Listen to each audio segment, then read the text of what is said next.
Javier Soler había construido su imperio inmobiliario sobre 3 principios que consideraba innegociables: eficiencia, silencio y control absoluto. A sus 42 años, vivía solo en una mansión de 1000 metros cuadrados en Puerta de Hierro, Madrid, donde cada superficie de mármol reluciente reflejaba no belleza, sino orden. Ningún niño podía entrar allí.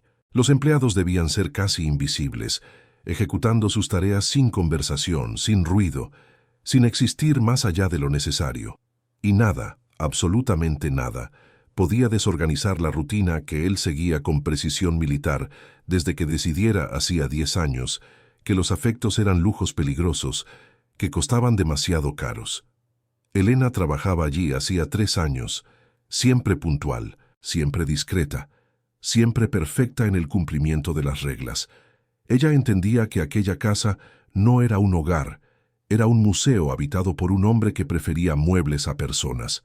Por eso, cuando la tormenta torrencial de primavera cerró la escuela de su hija antes de tiempo, y ella no tuvo con quién dejar a Sofía, Elena tembló al marcar el interfono. Sabía que estaba violando la primera y más sagrada regla de la mansión. Javier atendió con aquella voz fría que usaba para mantener a todos a distancia. «Elena, sabes que no acepto imprevistos». «Señor Javier, lo sé, lo sé». Su voz salía en pedazos, cargada de desesperación contenida. «La escuela cerró por la tormenta.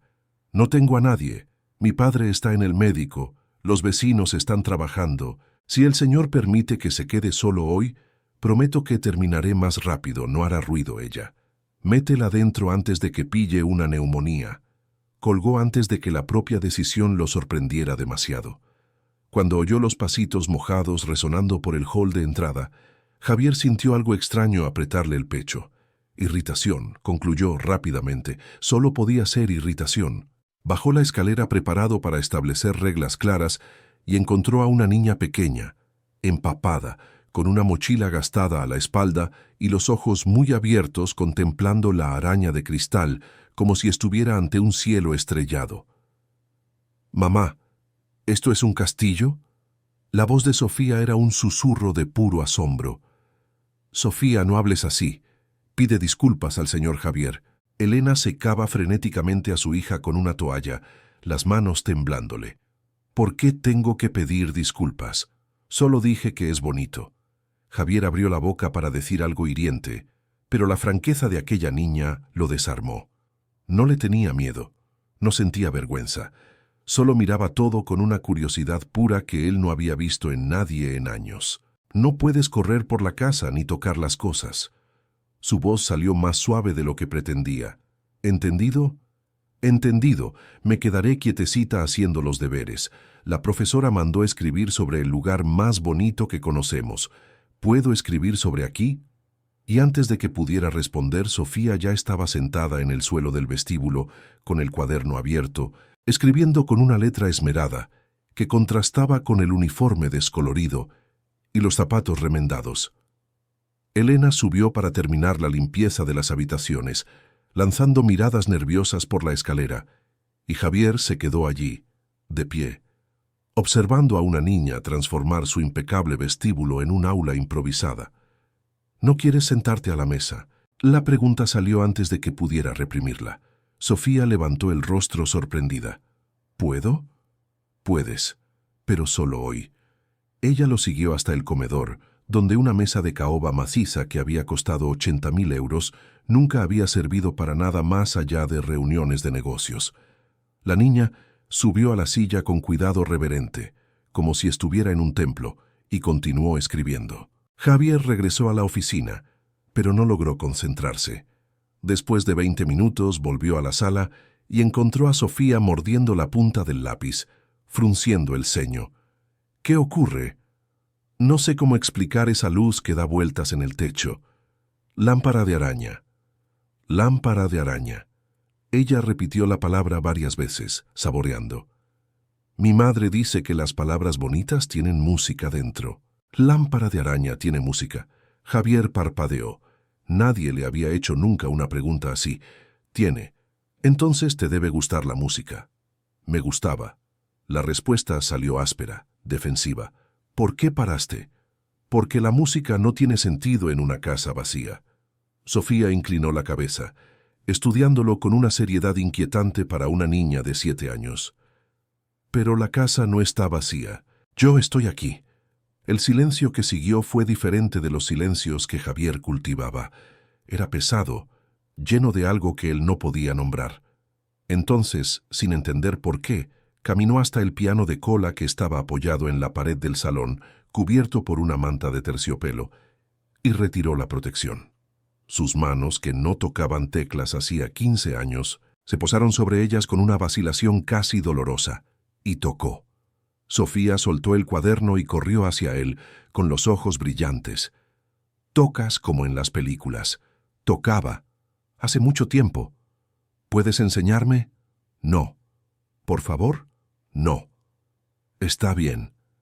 Ella no insistió, solo se quedó allí, escuchando, y cuando Elena bajó, 2 horas después, encontró a su hija sentada junto al patrón, observando sus manos bailar sobre las teclas como si estuviera viendo magia.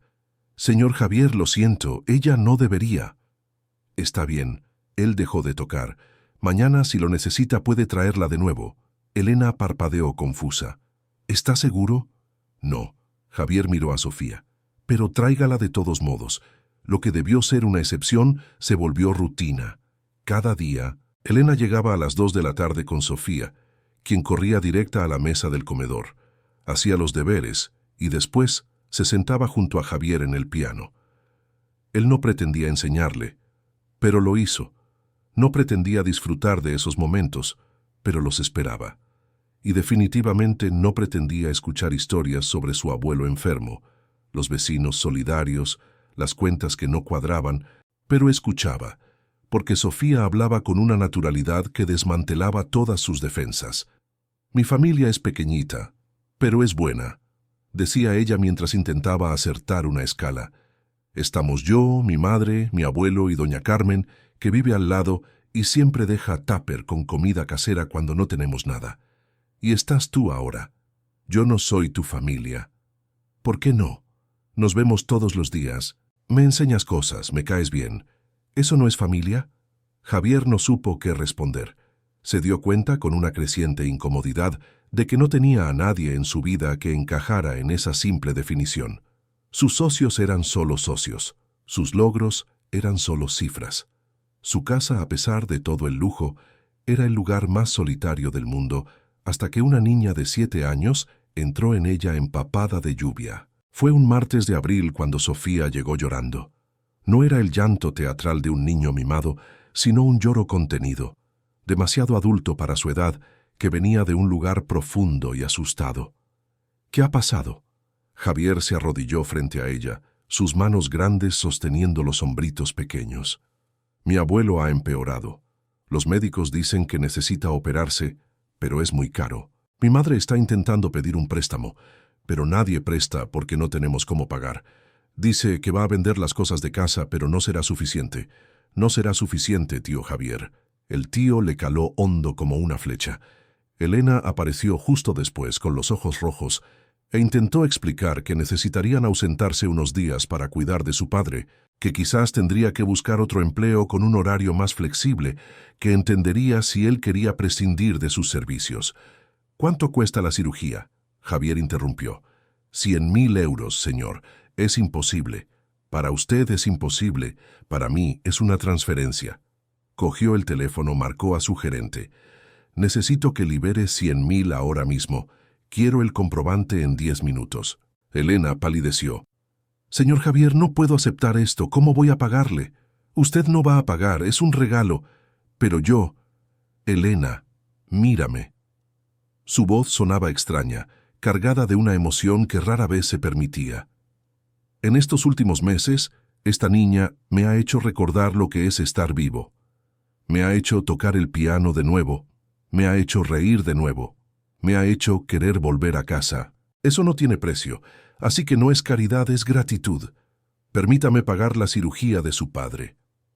Sofía lo abrazó con tanta fuerza que él sintió el olor a champú barato en su pelo y se dio cuenta de que aquello, ese gesto simple, Era más valioso que cualquier negocio que hubiera cerrado jamás. La cirugía fue un éxito. Don Miguel, un hombre de 70 años con manos callosas y mirada gentil, recibió a Javier en el hospital con un firme apretón de manos y una frase que quedó resonando en la cabeza del empresario durante días. Usted dio más que dinero, dio esperanza. Javier empezó a visitarlos, primero en el hospital, luego en la humilde casa donde vivían, en un barrio distante donde las calles no tenían asfalto y los muros eran bajos porque no había nada que ocultar. Vio la habitación que Sofía compartía con su madre, la minúscula cocina donde Elena obraba milagros, el sofá agujereado donde don Miguel dormía, y entendió que aquellas 3 personas, sin tener nada, tenían todo lo que él nunca había logrado construir. «Tengo una propuesta», dijo una noche, mientras cenaban juntos en su casa por primera vez. «Quiero que vivan aquí, los 3. Triplicaré su salario, Elena, y pagaré un colegio privado para Sofía. No como empleados, como familia». El silencio fue largo. Elena miró a su padre, a su hija, a él, con lágrimas rodando por sus mejillas. «Señor Javier, esto es serio. Mucho. ¿Y si un día se cansa de nosotros? Si decide que ya no nos quiere, tendremos que irnos de una casa que se ha convertido en la nuestra y volver a la realidad. Eso duele demasiado». «Mamá tiene razón», Sofía dijo en voz baja. «¿Promete que no es solo mientras sea legal tenernos aquí?» Javier miró a los ojos de aquella niña que había visto su alma más claramente que cualquier adulto y hizo la promesa más importante de su vida. «Lo prometo». Se mudaron una mañana de domingo. Sofía ganó una habitación 3 veces más grande que toda su antigua casa, con estantería llena de libros nuevos, un escritorio de verdad, una cama blanda. Lloró. Elena se quedó con una suite con baño privado y vestidor y pasó media hora solo abriendo y cerrando las puertas sin creerlo. Don Miguel eligió una habitación en la planta baja, cerca del jardín, donde empezó a plantar un huerto, que pronto se convirtió en su orgullo. La mansión cambió. De museo frío se convirtió en un espacio vivo. Había risas resonando por los pasillos, olor a bizcocho saliendo de la cocina, dibujos de Sofía pegados en la nevera, sonido de piano cada tarde, cenas en familia cada noche. Javier redujo reuniones, delegó más, llegaba temprano. Y por primera vez en décadas, se despertaba sonriendo. La felicidad duró 3 meses antes de resquebrajarse. Una trabajadora social apareció en la puerta una mañana de agosto, acompañada por una agente de protección de menores, con una denuncia anónima de que había una menor viviendo irregularmente con un hombre soltero sin vínculo legal o proceso de adopción formalizado. «Pero está bien cuidada», Elena gritó desesperada. «El señor Javier la cuida como si fuera su hija. Señora, lo entiendo, pero la ley es clara. Necesitamos hacer una evaluación completa. Mientras tanto, la niña permanecerá temporalmente en un centro de menores adecuado». Javier sintió que la tierra se abría bajo sus pies. Ella no irá a ningún centro de menores. Esta es su casa. «Señor, usted no tiene la tutela legal. Técnicamente, esta niña está bajo custodia irregular». Sofía se aferró a su pierna temblando. «Papá, no dejes que me lleven. Por favor, te prometo que seré más calladita, estudiaré más, haré todo bien, pero no me saques de aquí». El papá rompió algo dentro de él. Javier Soler cayó de rodillas, abrazó a aquella niña que se había convertido en su hija, sin que él supiera exactamente cuándo, y susurró: «Yo iré a buscarte, lo prometo». Pero las trabajadoras sociales fueron implacables. Sofía salió llorando, llevada a la fuerza, mientras Elena se derrumbaba y don Miguel necesitaba sostenerla. Javier Soler se quedó inmóvil en medio del salón, la casa de repente volviendo a ser un mausoleo vacío, y entonces hizo la llamada más importante de su vida. «Pablo, necesito adoptar a una niña, legalmente. Quiero que muevas cielo y tierra para que esto suceda». El abogado suspiró. «Javier, el proceso de adopción es largo, y tú, siendo un hombre soltero, rico, sin historial con niños, lo van a cuestionar todo. Tus motivaciones, Tu estabilidad emocional, tu pasado. Va a ser una guerra. Entonces vamos a la guerra. Los 3 meses siguientes fueron los más difíciles de la vida de Javier Soler. Pasó por humillantes evaluaciones psicológicas, donde tuvo que explicar por qué un hombre de 42 años, que siempre había odiado a los niños, ahora quería adoptar a una. Recopiló testimonios de empleados sobre su cambio de comportamiento. Demostró que estaba involucrado emocionalmente, que pagaba el colegio privado, que la niña tenía su propia habitación, una rutina establecida, que él participaba en la vida de ella no por obligación, sino por amor. Visitaba a Sofía todos los días en el centro de menores. Ella adelgazó, perdió el brillo en los ojos, dejó de tocar el piano porque allí no había. Y en una visita preguntó en voz baja, «¿Si se pone muy difícil, te rindes conmigo?» Javier Soler sujetó el rostro de ella entre sus manos. «Nunca. ¿Me has oído? Nunca». Como la tutela provisional fue negada 3 veces, aceptaron una solución intermedia. Sofía fue a una familia de acogida cercana, donde al menos Javier Soler podía visitarla con más frecuencia, pero cada día lejos de ella era una agonía. La mansión volvió a ser silenciosa. El piano volvió a quedarse mudo. La mesa del comedor volvió a ser solo un mueble caro e inútil. Fue Elena quien lo encontró llorando en la habitación de la niña, sentado en la cama vacía, sosteniendo un dibujo que Sofía había hecho de ellos 3 como familia. «Señor Javier, la culpa es mía. Si lo hubiera formalizado antes, la culpa no es de nadie. Yo solo no sabía que podía doler tanto. Porque usted la ama. Y el amor siempre duele cuando no podemos proteger a quien amamos».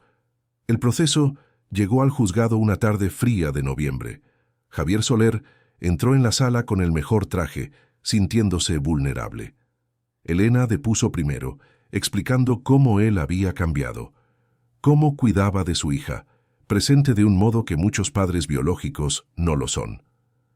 Don Miguel habló de la dignidad, de un rico que había elegido compartir no solo dinero, sino vida. Los profesores atestiguaron el desarrollo académico y emocional de Sofía. Las trabajadoras sociales admitieron que, aunque técnicamente irregular, era el ambiente más amoroso que muchas niñas en procesos legales podrían soñar. Pero Sofía dio un vuelco al juego. El juez le permitió hablar, y la niña, con 9 años ahora, entró en aquella sala con la misma valentía que había tenido al entrar empapada en la mansión 3 años antes. Este hombre no era feliz cuando le conocí. Su voz era firme. Mi madre dijo que él tenía todo, pero vivía solo. Yo no sabía bien lo que eso significaba, pero ahora lo sé. Él no sonreía, no tocaba el piano, no tenía nadie esperándole al llegar, y yo tampoco tenía muchas cosas. No tenía cuarto solo mío, no tenía buena escuela, no tenía piano para aprender, pero tenía a mi madre, a mi abuelo, tenía amor. Ahí nos encontramos, y todo el mundo se puso más feliz. Él se volvió mi padre, no porque pagara una cirugía o porque su casa es grande, sino porque me enseña, me escucha, me abraza cuando tengo miedo, y porque él cambió por mi causa. Y yo quiero que él siga siendo mi padre, de verdad, en el papel, para siempre. El silencio en la sala era absoluto. El juez, un sexagenario que ya había visto de todo, limpió sus gafas lentamente. «Señor Soler, usted declaró que vivió 42 años creyendo tenerlo todo y solo al recibir a esta niña en su casa.